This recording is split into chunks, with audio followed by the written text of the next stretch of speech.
বড়ই তলার নিচে খাজা বাবা এনে বসে বসে দর্শ দিতেন। কত মজ্জুবরা খাজা বাবার সামনে পাগল পাড়া হয়ে কাঁদত, তাদের চোখের পানি এই বড়ই তলার মাটির নিচে পড়া আছে। পশমগুলি আমার দাঁড়ায় গেল, আমার ভয় হচ্ছে যদি আমার ভুল হয়ে যায় তাহলে আমার কি হয়ে যাবে, যদি বেয়াদবি হয় আমার সর্বনাশ হয়ে যাবে। তাহলে এমন একটা জায়গা আমি বসছি যেখানে আল্লাহর ওলিরা বসতেই ভয় করতো তারা।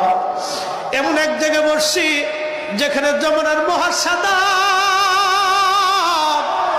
জমানার মহাওলি এখানে বসে বসে ওলি জন্ম দিছে, ওলি বানাইছে, ওলি বানাইছে, ওলি বানাইছে, ওলি বানাইছে।